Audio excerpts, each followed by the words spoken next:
Now, you're wondering this any good or self-improve in this season 2 of Velma. In a way, not really. It's still the same, but just enough to fix some mistakes here and there and improve the animation. Other than that, Velma season 2 is the same thing you expect as season 1. The only difference is you have moments that sort of feel a little bit more mature, a little bit more developed. You sort of understand a little bit more about the characters. But even that said, not by much, because he sort of put his own foot in the mouth once again and ruined the show. And that's basically what season 2 is. It's just sort of improvements, but not enough to actually brag about it or say it's sort of worth watching either. It's something that is sort of, you could tell they actually are trying, but not enough to fix the problem. Now, this is the first time on my channel. My name is Recho. I like to talk about animation, not just animation, do reviews, first impressions, cartoon theories. If I have some spare time, cartoon breaking news. Of course, you like how this is going, you like to help my channel, put like, comment, and subscribe. One of those things really does help my channel, especially how small I am. I barely have 900 subscribers, and I'm getting close to 1,000. And 1,000 subscribers is basically my goal of this end of the year. Yeah, yes, I'm getting very close. Thanks to all the people who like to help, who like, comment, and subscribe. That's all you need to do. Of course, now to get started of Velma Season 2. Now, the only good or interesting thing about Velma Season 2 is sort of by Norval. That I feel little by little he was sort of improving, becoming more interesting, and becoming the Shaggy we all know and love. One of the big examples is sort of his development becoming the Shaggy he was. One of them is sort of the reason why he wear a green shirt. This is the fact his shirt was stained because he accidentally killed Fred's mom. He couldn't have another shirt, so they give him a green shirt. But added to it, he also explains why he's sort of addicted to drugs is because his father trying to treat him because of all the anxiety he have, sort of seeing Fred's mom ghost reappearing and sort of haunting him. But it's not a haunting, it's more his anxiety. Realize he murdered someone. He just see her reappearing, giving his guilt. This is the reason he became sort of kind of a person who would not stop eating. Give it a good explanation why he has to have an eating constantly. It's the only way to calm his nerves out because the situation he put himself into. He also, you see the steps he becoming the full normal. And that's just sort of interesting for the character. It's one of the most interesting things to sort of redevelop why he became the Shaggy we know and love. And one of those things I sort of have to applaud, even that it's sort of kind of shaky how they develop becoming the Shaggy, but yet he sort of got there. The sort of interesting thing about him. Now, Fred become, you see in season 1, sort of the I kind of hunt ghost type of guy, but not understanding how to hunt them, but at the same time becomes the sort of the taxi driver of the whole group. Even little by little, trying to be convinced, trying to help them, Fred and Daphne.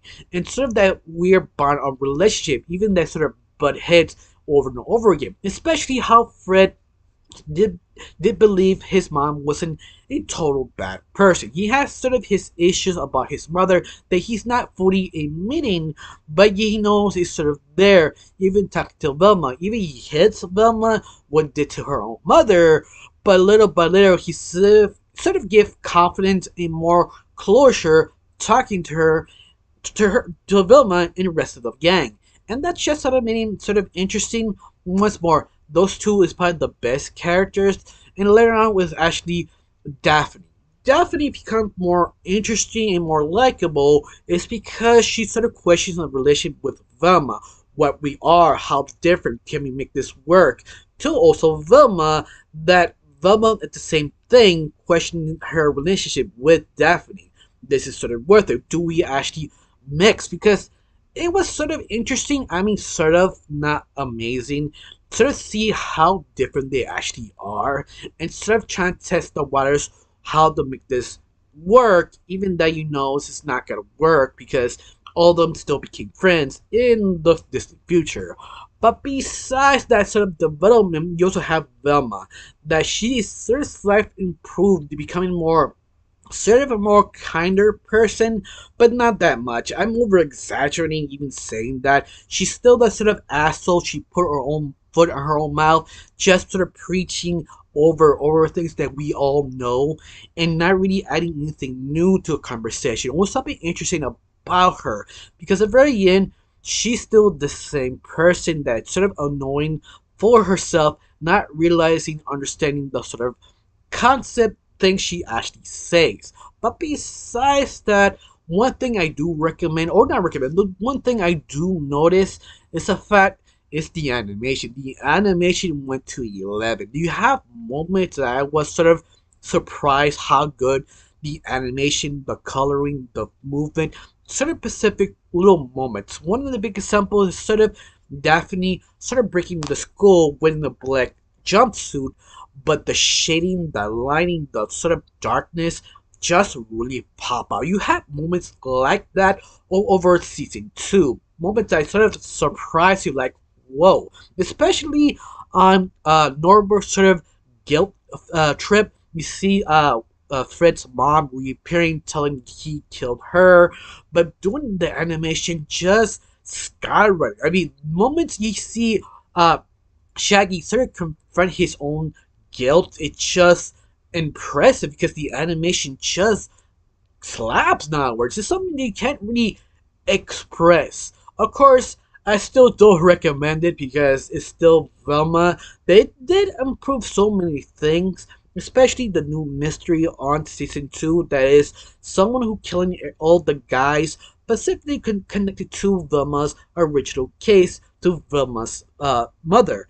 That they don't know if she's still alive or dead, or sort of a connection to that during the books of Velma's mother, who wrote the story, and connected to Norma's own mother, all connected to this specific serial killer. Once again, it was actually kind of interesting. The only problem is the rest of the whole thing. It's just so boring. And I think that's the major problem, the whole thing. You think you'd be more pissed off, angry. You do, but at the very end, it's just so boring. Anything they act, conversate, even the comedy just doesn't work as well. I mean, be fair, season one of them had the same problem, but you were sort of grab your attention because how much anger you have watching this series. And this series, the reason why it lasted season one is sort of the pretentious idealists they actually have that sort of want to know how bad they actually go. That sort of drives you to watch to the very end of the series. Season 2 doesn't really have that. Like, it still pisses you off, but because they're trying to repair it, trying to fix it, it sort of basically does something that kind of, in other words, it became sort of boring because it stopped pissing you off.